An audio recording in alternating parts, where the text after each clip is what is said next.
نظم گلے پزمردہ بند 2 اشعار 6 بند نمبر 1 مشکل الفاظ کے معنی۔ گلے پزمردہ مرجھایا ہوا پھول، دل بلبل بلبل کا دل، گہوارائے جنباں ہلنے والا جھولا، طبلہ عطار عطر بیچنے والے کا صندوقچہ۔ کس زباں سے اے گلے پزمردہ تجھ کو گل کہوں، کس طرح تجھ کو تمنائے دل بلبل کہوں۔ تھی کبھی موج صبا گہوارائے جنباں تیرا، نام تھا صحن گلستہ میں گلے خنداں تیرا۔ تیرے احساں کا نسیم صبح کو اقرار تھا، باغ تیرے دم سے گویا طبلہ عطار تھا۔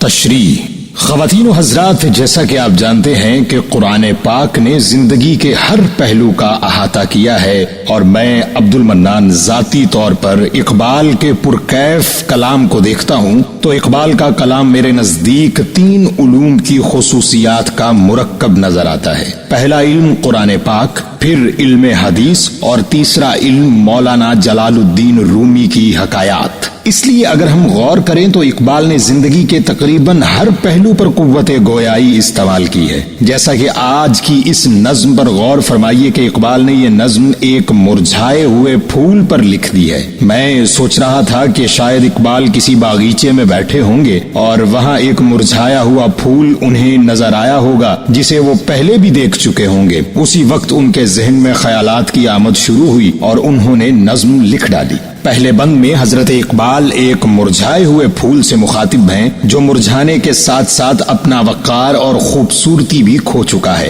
آپ فرماتے ہیں کہ اب تیری ساخت اس قدر بدل چکی ہے کہ تجھے پھول کہنا بھی درست نہ ہوگا، اور ایسی صورتحال میں کوئی بلبل بھی تمہاری کشش محسوس نہیں کرے گا۔ میں اس وقت کو یاد کرتا ہوں جب صبح کی ہوا تجھے اپنے ساتھ جھولنے پر مجبور کر دیتی تھی، اور اس ہوا کا دامن تیرے لیے کسی ہلتے ہوئے جھولے سے کم نہ ہوتا تھا۔ باغ میں تیری موجودگی مسکراہٹوں کا باعث ہوا کرتی تھی۔ جب صبح کی ہوا تمہیں چھو کر گزرتی تھی تو تیری عطر کسی خوشبو سے سارا باغ معطر ہو جایا کرتا تھا۔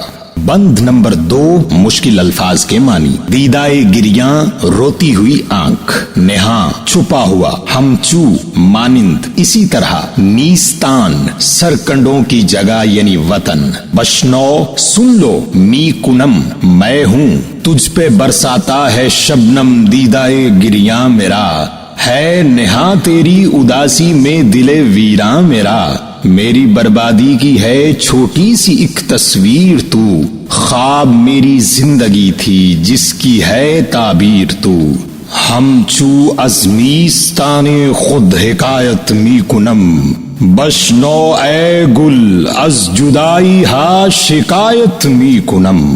تشریح۔ اقبال مرجھائے ہوئے پھول سے گویا ہو کر فرماتے ہیں کہ آج تیری صورت دیکھ کر میری آنکھوں سے آنسو جاری ہو چکے ہیں، اور یوں لگتا ہے جیسے تیری اداسی میں میرے ویران دل کا عکس دکھائی دے رہا ہے۔ اگر تیرے وجود پر غور کیا جائے تو ایسا لگتا ہے تو میرے اجڑے ہوئے دل کی تصویر بنا ہوا ہے۔ جس چیز کے لیے میری زندگی ایک خواب کی مانند تھی، آج تو عملی طور پر اس کی تعبیر کی صورت میں میرے سامنے موجود ہے۔ اور پھر فارسی شعر میں اقبال فرماتے ہیں کہ اے مرجھائے ہوئے پھول غور سے سن، میں تجھے اپنی ہجر و فراق سے بھری کیفیت کا شکوہ کر رہا ہوں۔